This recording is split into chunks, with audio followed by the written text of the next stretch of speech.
Bueno, pues muchas gracias a todos y a todas por venir. Como sabéis, con esta mesa ya cerramos el congreso y bueno, además lo cerramos teniendo la suerte de contar con uno de los mayores expertos en Hegel que tenemos en nuestro país en este momento. Bueno, Carlos Fernández Diria, que lo conoceréis la mayoría, es profesor de antropología en esta facultad y entre sus publicaciones queremos destacar El orden del capital, El materialismo, Para qué servimos los filósofos y En defensa del populismo, que lo han publicado hoy. Félix Duque es catedrático de filosofía en la Universidad Autónoma de Madrid. Emérito. Catedrático emérito. Entre sus trabajos, que son muy numerosos, hemos querido destacar Hegel, la especulación de la indigencia, La era de la crítica, Contra el humanismo y la edición y traducción de la ciencia de la lógica de Hegel. Y por último, Juan Manuel Navarro Cordón es catedrático de metafísica aquí en esta facultad y de la que también fue decano. Y entre sus trabajos, bueno, destacamos Ser y categoría, sobre el sentido de la cuestión en su lectura en Hegel, Facticidad y trascendentalidad, Sendas de la libertad y Sentido de la fenomenología como crítica, además de la edición y traducción también de las reglas para la dirección del espíritu de Descartes. Así que, bueno, sin más, tiene la palabra el profesor Carlos Fernández Diria. Muy bien, pues muchas gracias, Irene. ¿Es esto? ¿O esto? Bueno, ayer ya agradecí a los alumnos que han organizado este congreso, pues lo bien organizado que está y el gran éxito que ha tenido. Y esto me parece como que resuena todo el rato. Este es mejor, ¿eh? Oye, ¿funciona? ¿Sí? Pues esto lo pongo. El congreso está saliendo extraordinario. He disfrutado muchísimo por ahora con él. Me he perdido alguna sesión por desgracia. Y bueno, pues nada, esperemos que siga saliendo igual de bien y que hoy no lo estropeemos todo en el último momento.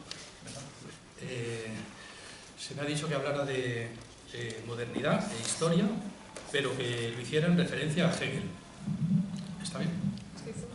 ¿No se oye? ¿No se oye? Se me ha dicho que hablara de modernidad e historia en referencia a Hegel. Claro, hay mil maneras de abordar el tema y la cosa es casi infinita, pero voy a tirar por un lado, que al principio por lo menos conocéis bien los que sois alumnos míos de antropología. Como se me ha dicho que soy profesor de antropología, pues empiezo por ahí. Yo creo que, se mire como se mire, Hegel es el padre y la referencia inevitable de lo que yo creo que ha sido el cáncer de la modernidad, que han sido las filosofías de la historia. Luego hablaremos en todo caso de por qué califico a las filosofías de la historia de cáncer, y en concreto de cáncer de la modernidad. Pero por ahora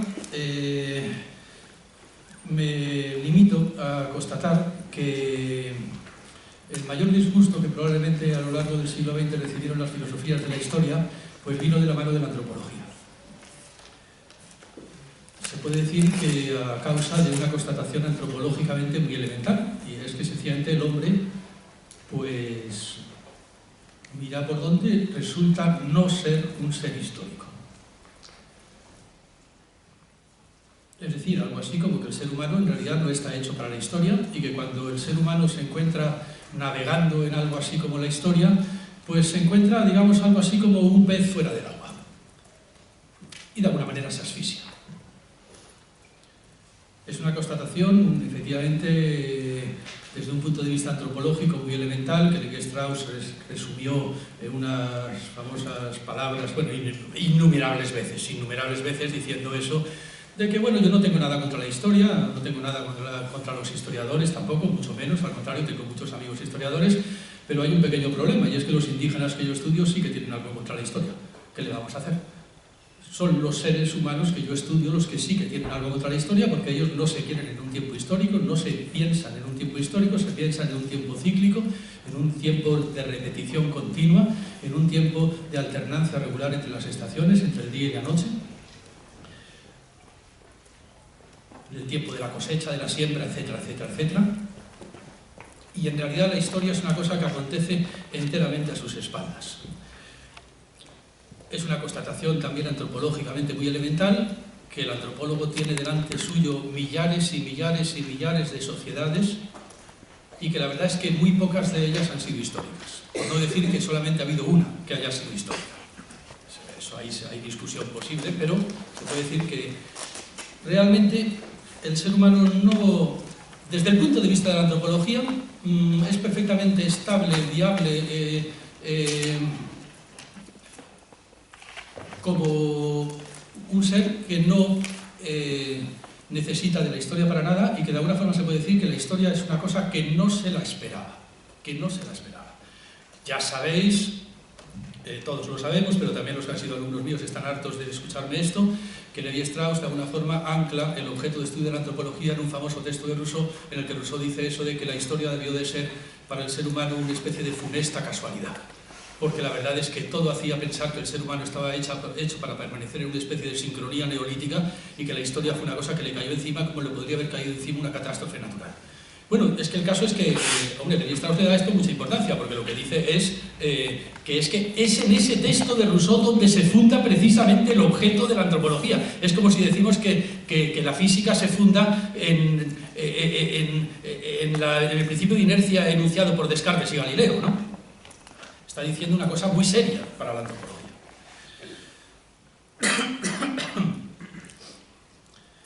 Y es verdad que, bueno, podemos decir, bueno, pues eso es lo que dice un antropólogo, pero ¿qué dice un historiador? Ah, no, pero es que, perdón, aquí no valen trucos.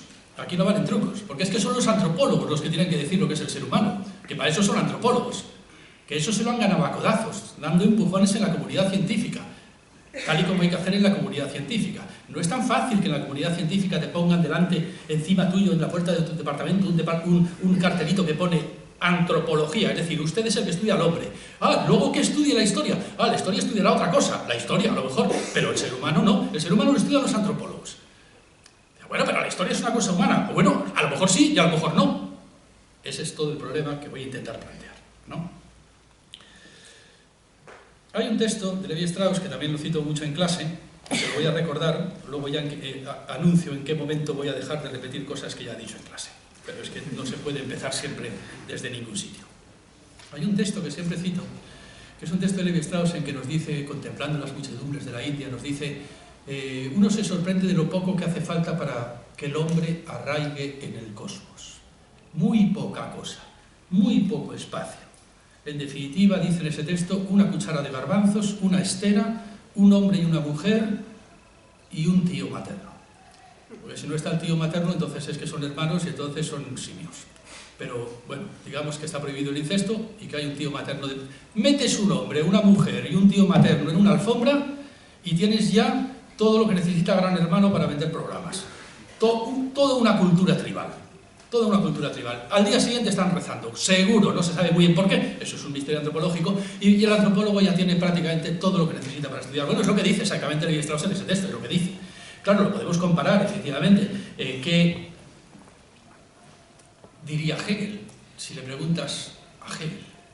¿Qué es lo que hace falta para que el hombre arraigue en el cosmos? Hombre, para que el hombre arraigue en el cosmos, así poniendo el sistema hegeliano de por medio, pues hace falta que Dios se piense a sí mismo con todos los esfuerzos lógicos hasta agotar la totalidad de la idea, hace falta que la naturaleza transcurra en el tiempo a través de millones y millones de trabajosísimos segundos, que además son millones y millones no de segundos, sino en realidad de años, para producir al final un sujeto que más o menos tenga una mierda de idea en la cabeza, que es el puro ser, que debía ser el Australopithecus y que por eso era negro, ¿no?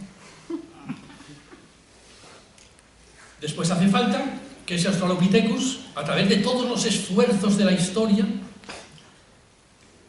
acabe por escribir la ciencia de la lógica muchos siglos después, ¿no? Es decir, hace falta que Dios se reconozca en la naturaleza a través del esfuerzo inagotable del espíritu en eso que llamamos historia. Es decir, que bueno, el ser humano es nada más ni nada menos que algo así como la bisagra en la cual se pliega la totalidad. Que se pliega en una cosa que llamamos historia. Es ahí, en la realidad humana, donde lo lógico y la naturaleza se identifican. Naturalmente que se identifican con mucho esfuerzo y con mucha contingencia de por medio. Todos estamos leyendo ya el libro de Zizek, que ahora parece que ha descubierto la pólvora con este asunto de que Hegel es un pensador de la contingencia y de la finitud. Hombre, pues claro que es un pensador de la contingencia y de la finitud, faltaría más. Claro que es un pensador de la contingencia y de la finitud, pero que con esto tampoco estás diciéndolo todo, majo, porque también Kant es un filósofo de la contingencia y de la finitud, y alguna diferencia habrá, me imagino yo. Y lo que no hay precisamente en el tratamiento de la finitud hegeliana es lo que precisamente Schelling utilizó una buena metáfora al respecto. Dijo, lo que no hay en el tratamiento de la finitud hegeliana es el sábado. No hay sábado, no hay descanso. Y si no hay descanso, no hay posibilidad de ternura por la finitud. Esa ternura por las cosas que en algún momento Hegel reprocha a Kant. Eso es lo que no hay. Ternura por la finitud. Finitud en Hegel, toda la que quieras y más. Ya lo dijo Marx.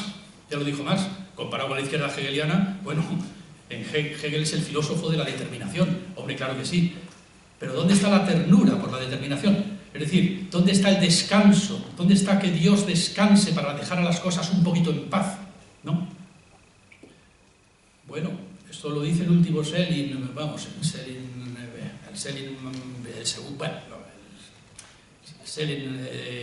Schelling ágrafo, podríamos decir. Bueno, ágrafo no, porque escribía muchísimo. El que se quedó callado después de 1809, ¿no?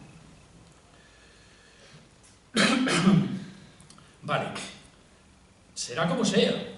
Mucho esfuerzo, mucha contingencia, mucha finitud, mucha tragedia existencial en la historia, pero en cualquier caso la historia sigue siendo el logos hecho carne, sigue siendo ese lugar en el que el tiempo razona y en el que la razón pasa como si fuera el tiempo. Sea como sea. Pero así es. Es el lugar donde se pliegan, el ser humano es ese lugar donde se pliega lo lógico y lo temporal, precisamente a través de todos los esfuerzos históricos. Se puede contar de mil maneras, pero yo creo que no se puede decir que eso no es cierto, aunque a lo mejor ahora me van a decir que sí, no lo sé. Bueno, en resumen, la antropología rompió la copertenencia entre hombre e historia. Ese fue su delito, ese fue el origen de todo el escándalo. Bueno, se montó la de Dios, la famosa polémica con el antihumanismo, estructuralismo. Dentro del marxismo eso fue una batalla con muertos, porque en el marxismo siempre había muertos, ¿no?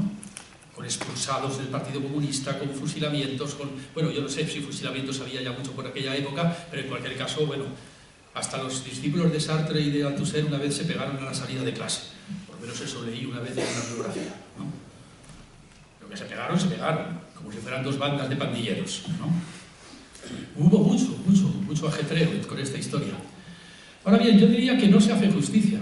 No se hace justicia a la gravedad del problema que se estaba jugando aquí, al separar hombre e historia, cuando se piensa en la batalla humanismo-antihumanismo, porque no ese es el problema.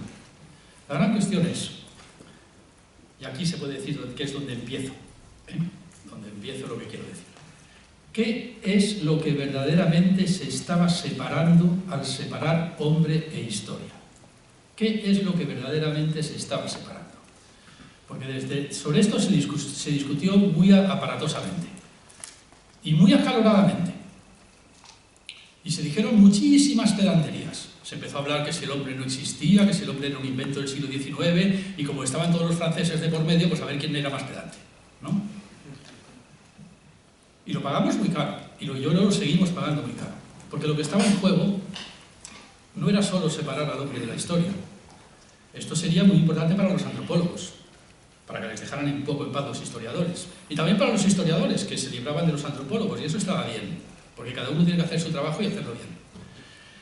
Pero es que de refilón, al separar hombre e historia, lo que se estaba jugando era el engranaje entre razón e historia. Y ahí está la raíz y la dificultad del problema. Cuando en filosofía se separan las cosas, y además es que este engranaje entre la razón y la historia, precisamente eso sí que tiene que ver con la encrucijada sobre la que se levanta eso que llamamos modernidad. Por eso digo que la conferencia empieza aquí, ¿no? Modernidad e historia. Eso sí que tiene que ver con aquello que llamamos modernidad.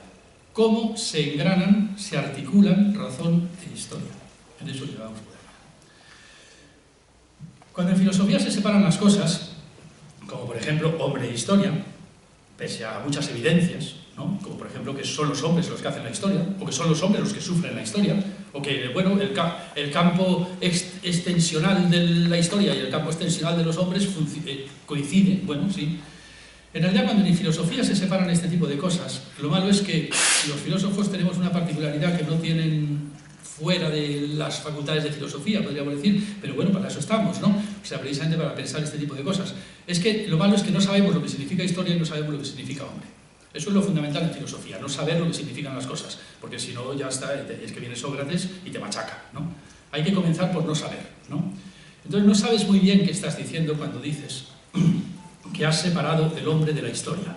No estás queriendo decir esas cosas que se dijeron en la polémica humanismo y antihumanismo con mucha repercusión mediática. El asunto en filosofía nunca suele ser ese. El asunto es que cuando estás separando algo, siempre estás separando algo que tiene que ver con el ser y el deber ser, con la razón y la realidad, con el tiempo y la libertad. Algo de ese tipo tiene que ser, algo que tiene que ir por ahí.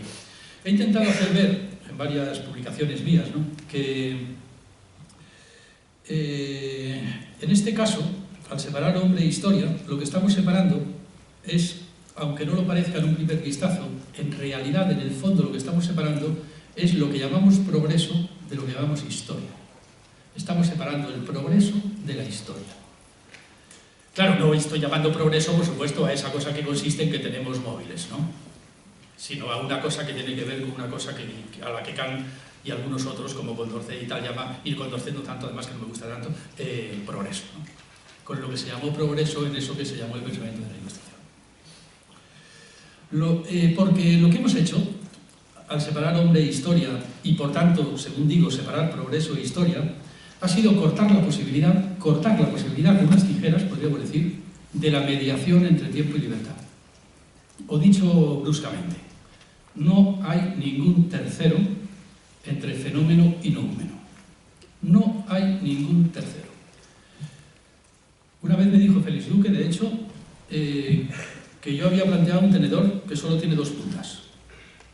Félix, bueno, yo creo que me lo decías como una crítica, y sin embargo es una crítica que a mí me ha hecho muchísimo, bueno, a mí me ha hecho muchísimo bien casi toda la obra de Félix Duque, eso de decirlo, no os penséis que no te estoy, no, feliz e infinitamente agradecido, pero creo que lo que planteaste como una crítica a mí me dio la gran idea, bueno, me dio una metáfora perfecta para intentar explicar lo que quería explicar. El tenedor tiene dos puntas, efectivamente, tiene dos puntas. Es decir, no estoy dispuesto de ninguna manera a introducir ningún tercero entre el ser y el deber ser. Ni entre el fenómeno y la cosa en sí, o el fenómeno y el número. Tampoco entre el derecho y la sociedad, pese a que soy firme partidario de la idea de Estado de Derecho. Pero tampoco. Y creo que eso es precisamente lo que se está jugando en eso lo que llamamos modernidad. O dicho también a los Sartres, si lo queréis. Pues mira, no hay tercero y el mundo es una aventura que sale mal. Es decir, dijo Sartre, vivimos en un Hegel abortado. Bueno, pues efectivamente, un Hegel abortado es un Hegel sin tercero. Que el tercero no sale bien, que el tercero no sale por ningún sitio además. No está, y cuanto más lo esperas, menos está, ¿no? Vamos a ver, de nuevo, voy a ir recapitulando, ¿no? ¿Qué hemos separado al separar hombre e historia? Es que el problema está en que el ser humano no es un ser histórico, vale, de acuerdo, admitámoselo a Levi-Strauss, pero es un ser que habla, un ser que tiene por patrimonio la palabra. Pero claro, la palabra más antigua, la palabra de los poetas, en algún momento tuvo que enfrentarse a la palabra racional, que no se empeñaba en decir cosas muy antiguas y por tanto muy venerables, sino en decir cosas verdaderas, justas y bellas. en la posibilidad de decir esto que estoy diciendo, lo estoy diciendo no porque mis ancestros sean estos, sino porque es verdad. O esto lo estoy diciendo, o esto lo estoy haciendo no porque mis ancestros me lo enseñaron, sino porque es justo. O esto lo estoy sintiendo no porque mis ancestros me ayuden a sentir estas cosas, sino porque es imposible no sentir belleza ante esto, porque este sentimiento es un sentimiento muy raro que me hace sentir que todos los demás están sintiendo lo mismo, ¿no? Algo así, ¿no? Vale. Y eso, que se llamó progreso, no es más que esa posibilidad de que la palabra nos permita que el hombre sea capaz de ser no algo mejor que el hombre, como dijo María José ayer, pero sí un hombre mejor, que de hecho es un mandato del Evangelio, hazte un hombre mejor, ¿no? Y eso sí que es progreso, pero es que eso sí, precisamente eso sí pertenece al ser humano de forma esencial, la posibilidad de progresar. No la historia, pero sí el progreso. Eso sí. Por decirlo con una frase muy célebre, ¿verdad? Que todos tenemos en la cabeza. El género humano progresa necesariamente hacia lo mejor. Ahora bien, claro, es un famoso título kantiano. El género humano progresa necesariamente hacia lo mejor. Ahora bien, lo único que pasa es que las consecuencias de haber separado hombre e historia son muy grandes entonces. Porque entonces hemos separado progreso e historia. El hombre progresa hacia lo mejor, pero la historia no.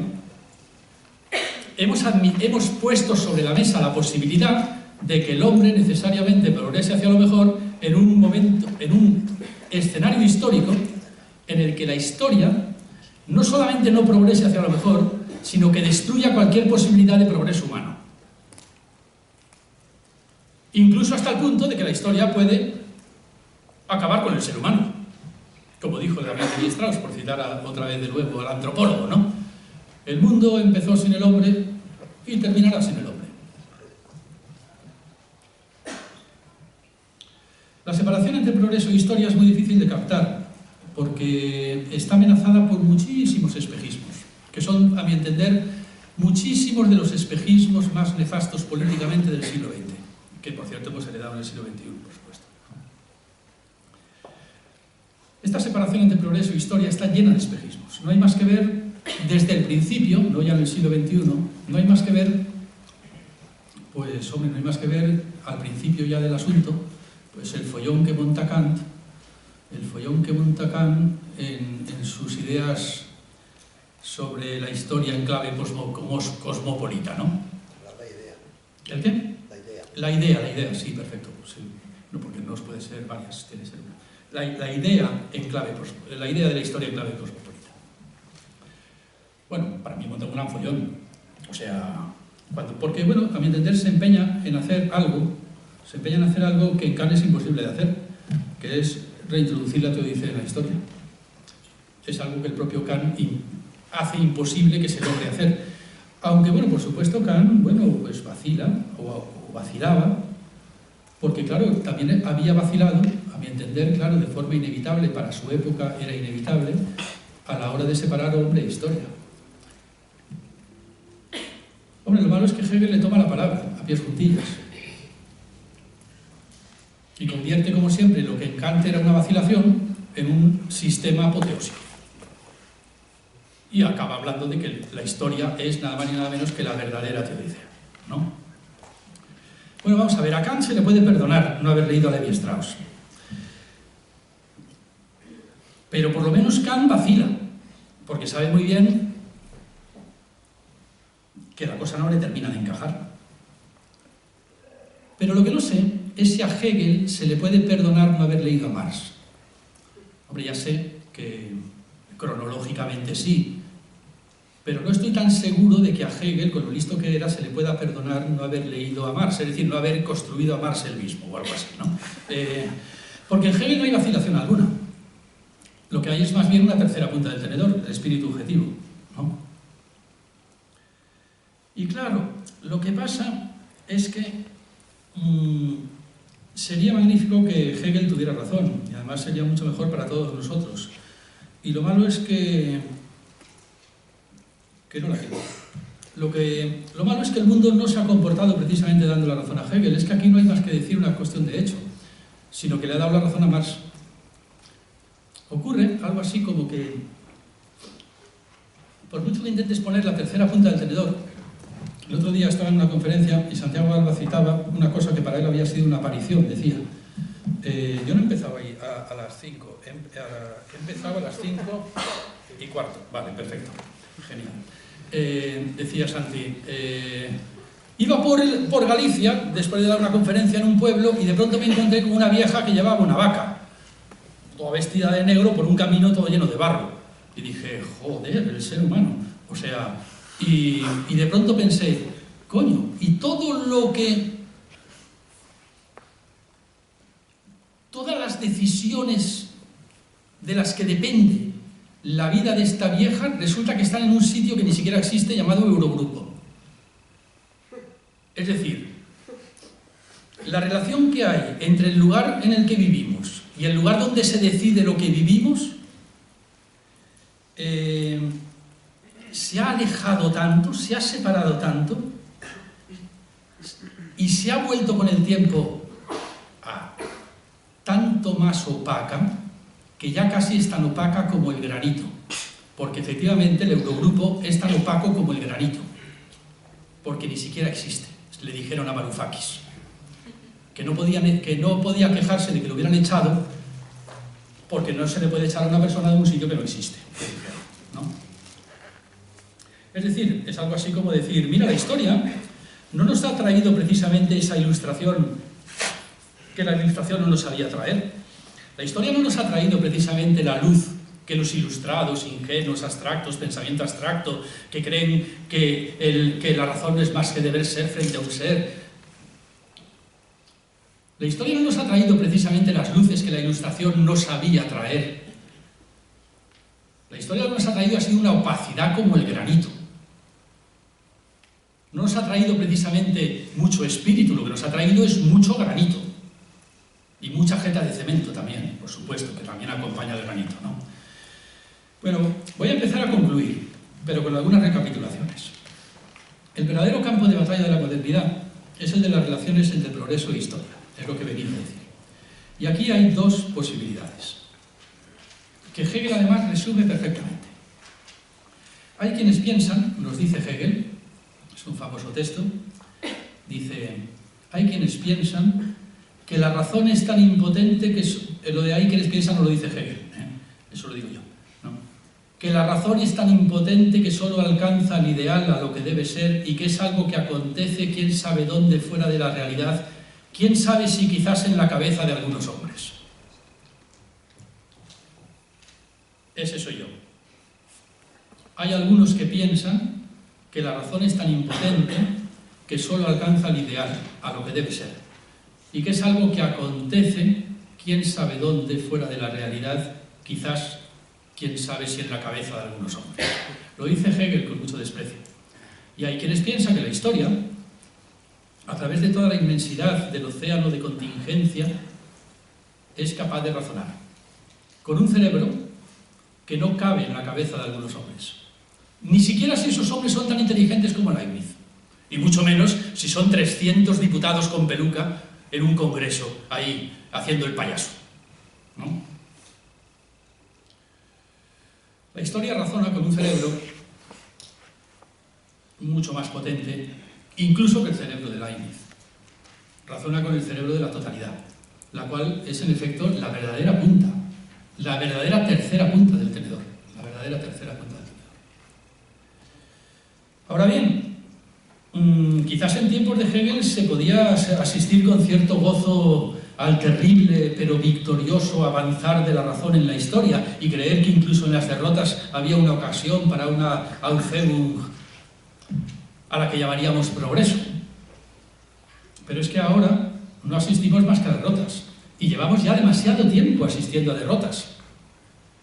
Casi tanto tiempo ya que uno empieza a pensar, empieza a dudar, bueno, yo ya voy a decir, bueno, yo qué más da yo, ¿no? Se empieza a dudar de si realmente hay la más mínima mediación o la más mínima alianza entre las instituciones del tiempo y las instituciones de la razón. Y además, lo malo es que encima no es que empecemos a sospechar porque llevamos ya demasiado tiempo sufriendo derrotas, sino que empezamos a sospechar eso porque es que Marx nos ha explicado por qué tenía que ser así.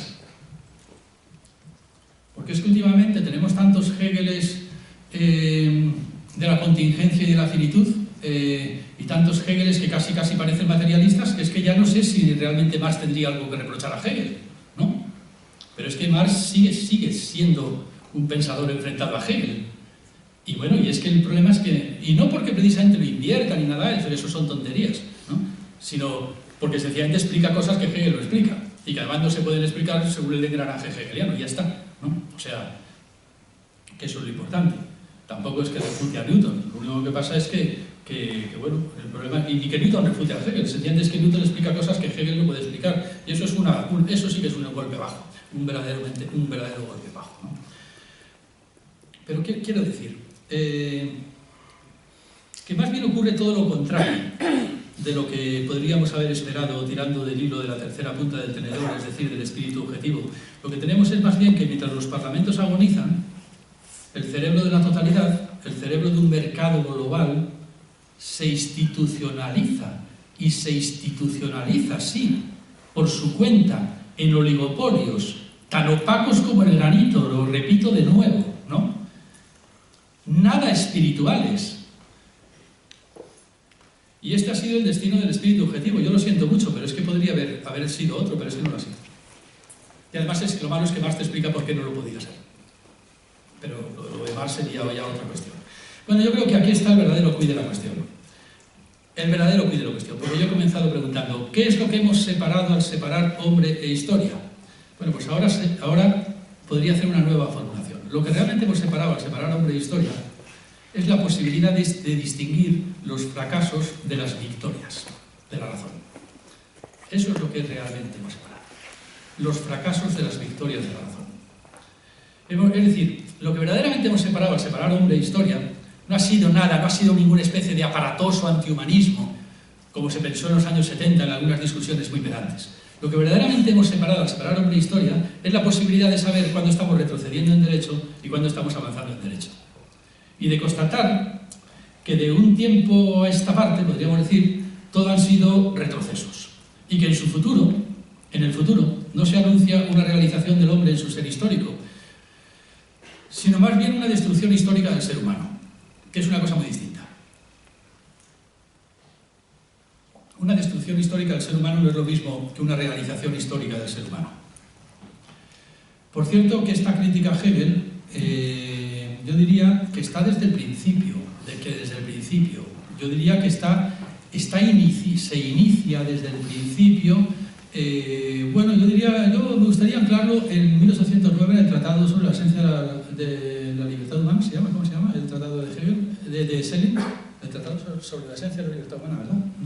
No sé si me confundo. Investigaciones filosóficas sobre la esencia. Eso, menos mal que tenemos a Félix. Genial. Genial, muchas gracias, Félix. Pues, claro, Schelling plantea ahí que la necesidad... Bueno, en ese momento él recurre a un recurso bemiano, ¿verdad? Distinguiendo entre Dios y la divinidad y intentando pensar a la desesperada, a mi entender, ¿no? Algo que en Dios no sea Dios. O sea, en el fondo, a mi entender, es un intento de restituir, de volver a instaurar algo así como el espacio, como el verdadero lugar de las cosas. Lo que en definitiva acaba por desembocar en un, a mi entender, inevitable teísmo, cosa que a Schelling le cuesta muchas décadas. Las cosas son en el espacio, no en la divinidad. Las cosas son en el espacio, no en Dios. Para eso hace falta cortar a Dios de su creación, pegar un tajo.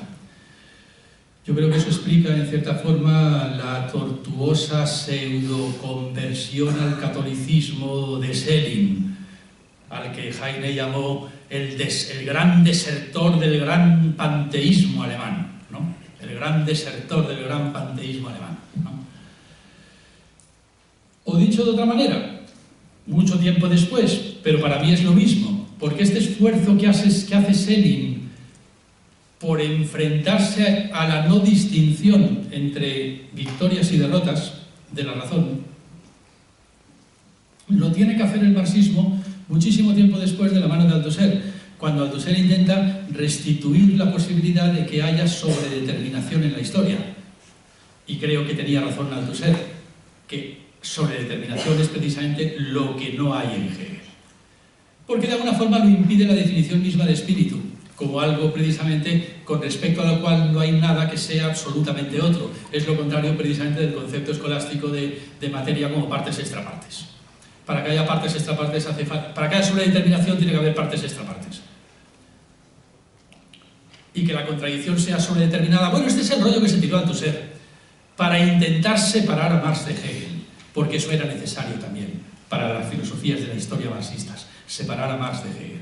Y entonces intenta, a través del concepto de sobredeterminación, una cosa que en realidad, a mi entender, también coincide enteramente con lo que el marxismo...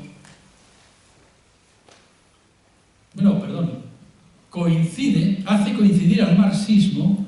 Mira, no, en realidad lo voy a expresar de otra forma. Es la manera en la que el marxismo reescribe sin darse cuenta la anfibología de los conceptos de reflexión en Kant.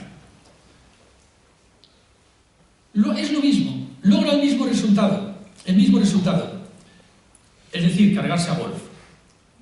Bueno, lo que pasa es que ahora tienen que cargarse no a Wolff, tienen que cargarse a un nuevo wolfiano, como de hecho le llamó Schelling a Hegel, el nuevo wolfiano de nuestra época, Es decir, lo que está en juego en el concepto de sobredeterminación y lo que está en juego, en definitiva, vuelvo a insistir en el sentido de esta charla que ya estoy terminando, lo que está en juego es precisamente la posibilidad de pensar oposiciones reales, en lugar de meras contradicciones lógicas, por muy dialécticas que sean, ¿no? Y lo que está en juego y lo que está peligrando entonces en la oposición real, lo que peligra precisamente a la hora es precisamente la tercera punta del tenedor, vamos a decirlo así, porque es que claramente la metáfora era magnífica.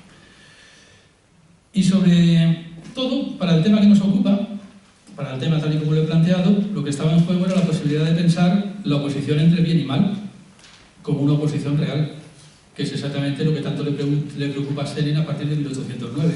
Lo que tanto le preocupa a Schelling es, mira, es que no me puede valer con el concepto formal de libertad, tengo que ser capaz de pensar la libertad como una libertad para el bien y para el mal, y para eso tiene que ser posible el mal, y por tanto tengo que pensar algo que en Dios no sea Dios, etcétera, etcétera, etcétera, etcétera, etcétera, ¿no?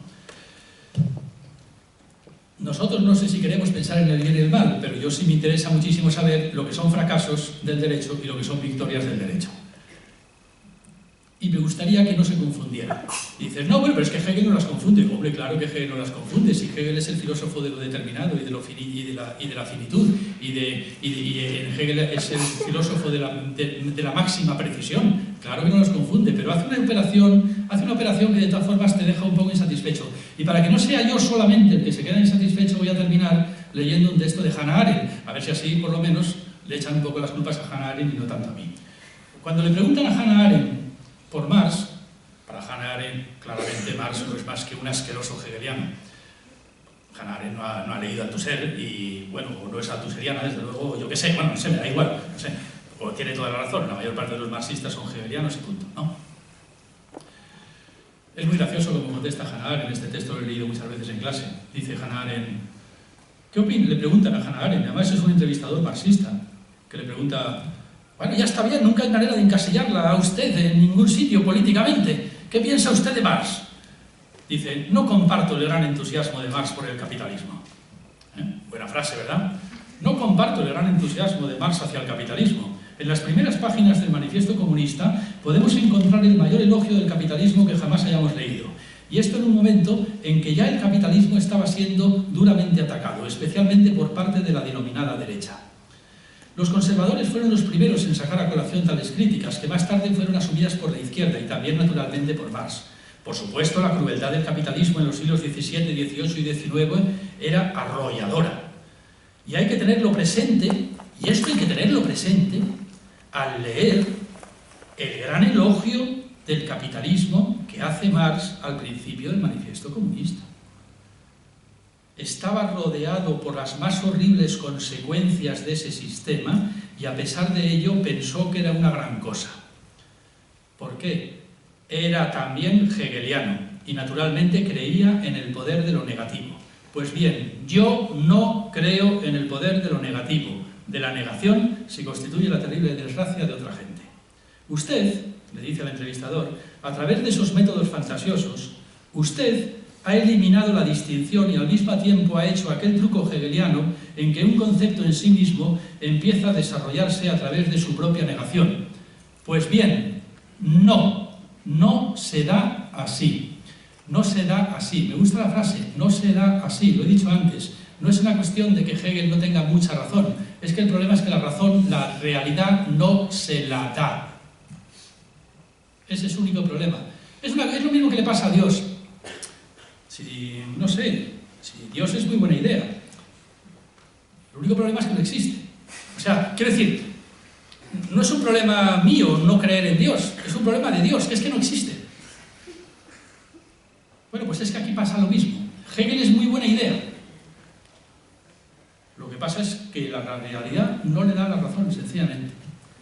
Termina diciendo Hannah Arendt, pues bien, dice, que ha dicho eso, ¿verdad? De un concepto que comienza a desarrollarse a través de su propia negación. Pues bien, no se da así. El bien no se desarrolla en el mal y el mal no se desarrolla en el bien. En esto soy implacable. Pues a mí me gustaría ser también implacable con esas cosas. Y muchas gracias. Voy a terminar aquí.